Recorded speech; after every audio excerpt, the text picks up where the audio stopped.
E aí, rapaziada, sejam bem-vindos ao Tutorial Medicina. Eu sou o Arthur e hoje o vídeo vai ser uma revisão sobre os principais tópicos da gota, ou artrite gotosa. Então, bora! Então, pessoal, vamos começar a nossa aula de gota. O que vai ser abordado? A gente vai abordar a definição, fisiopatologia, epidemiologia, quadro clínico, diagnóstico e tratamento da gota.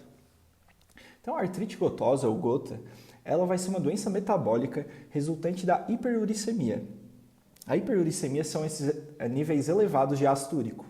É importante lembrar que a grande maioria dos pacientes que têm hiperuricemia não vão ter gota. No entanto, todos os pacientes que têm gota têm hiperuricemia. O ácido úrico ele é derivado da metabolização das purinas. Então aqui, a hipoxantina, que é uma purina, ela é degradada em xantina e pela xantina oxidase vai ser degradada em ácido úrico. Lembrando que um fármaco aqui que atua nessa enzima é o halopurinol. Então, com esses níveis elevados de ácido úrico, principalmente níveis acima de 7 mg por decilitro nos homens ou 6 nas mulheres, o ácido úrico ele começa a precipitar. Então, o plasma ele não dá mais conta de manter aquele ácido úrico solubilizado e esse ácido úrico ele começa a precipitar. Ao ser precipitado, e lembrando que essa precipitação ela acontece principalmente em menores temperaturas, por isso que o acometimento da artrite na gota vai ser acometimentos mais distais. Quando esse ácido úrico precipita, a fagocitose desses cristais de ácido úrico liberam várias citocinas inflamatórias e isso causa uma inflamação, gerando então a artrite gotosa. Ela é uma doença predominantemente de homens, até 7 homens para uma mulher, então tem muito mais homens do que mulheres. E lembrando que essa hiperuricemia ela pode ser primária ou secundária.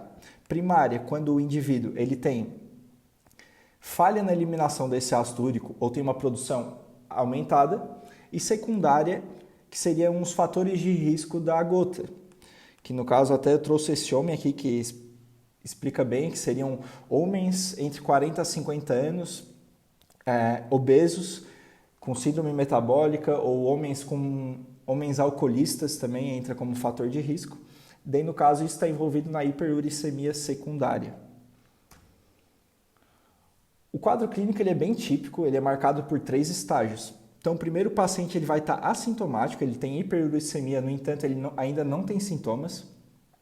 Depois vai chegar aquele ponto que a fagocitose daqueles cristais vão liberar substâncias inflamatórias. Isso vai gerar artrite gotosa aguda. E depois o paciente fica num período intercrítico. O que seria? Ele ainda não tem sintomas, no entanto, ele tem grandes chances de ter outras crises. No caso, em 10 anos, até 93% dos pacientes vão ter uma segunda crise. E isso fica chamado como período intercrítico. Durante a crise, que seria a artrite gotosa aguda, é comum ter o acometimento apenas de uma articulação, e a articulação mais acometida vai ser a metatarsofalangiana do hálux, como está mostrado aqui, que eu estou sublinhando. Esse sinal é chamado de podagra, que é esse acometimento da metatarsofalangiana do hálux, com eritema, vão ter outros sinais flogísticos, como vai ter uma articulação quente, certo? E essa artrite gotosa, ela tem desencadeantes. Quais seriam esses desencadeantes? Seriam traumas, ingesta excessiva de álcool, a própria terapia hipouricemiante, ela pode desencadear a gota. No caso, o halopurinol durante a gota não pode, certo? E conforme o paciente ele vai cronificando e não tem uma boa aderência ao tratamento, ele pode desenvolver gota tofosa crônica.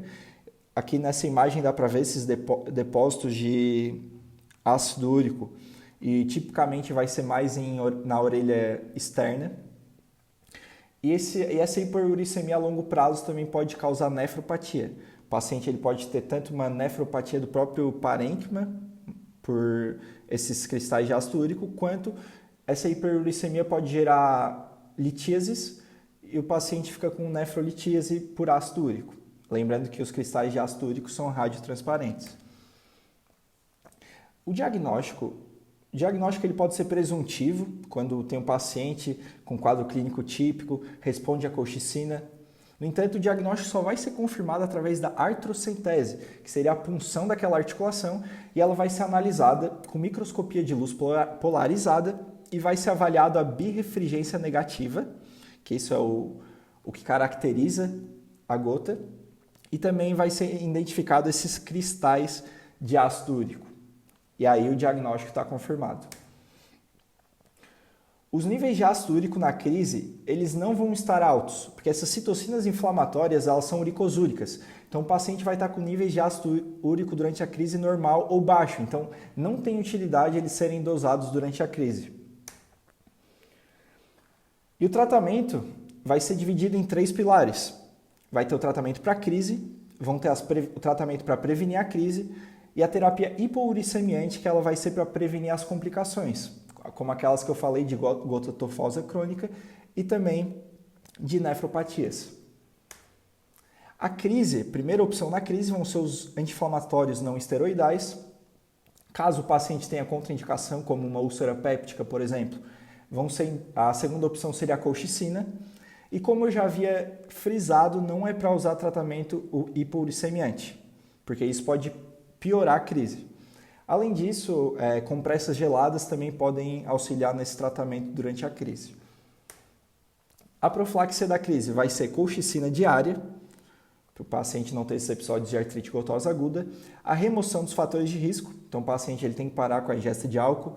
Importante que ele emagreça também, diminua o consumo de alimentos que têm uma alta composição de purinas. E a terapia hipouricemiante, o paciente ele vai reduzir os níveis de ácido úrico ou diminuindo a síntese dele ou aumentando a excreção. O fármaco que reduz a síntese seria o allopurinol. Como eu já havia falado, ele é um inibidor da xantina oxidase e ele é o fármaco mais usado nesse tratamento a longo prazo da gota. Ou podem ser fármacos que aumentam a excreção. Eu trouxe aqui a probenecida, no entanto, existem alguns critérios para ela ser utilizada, como pacientes menores de 60 anos, pacientes que têm um ácido úrico urinário menor que 600 mg por dia e pacientes com uma função renal normal. Pontos para levar para casa. Terapia hipouricemiante não é para ser usado na crise. Os níveis de ácido úrico na crise eles vão estar normais ou baixos. O diagnóstico ele só vai ser confirmado através da análise do líquido sinovial e não é para tratar os pacientes naquele primeiro estágio da gota, que seria os pacientes assintomáticos. Então, hiperuricemia assintomática não é para ser tratada. Aqui estão as referências utilizadas nessa videoaula e agradecer a Slads Goals pelos templates. É isso, pessoal. Espero que você tenha gostado do vídeo. Se você gostou do vídeo, não se esqueça de deixar o like, se inscrever no canal, repasse para os amigos. Qualquer dúvida, crítica, sugestão também manda para a gente. Até a próxima, pessoal. Fui!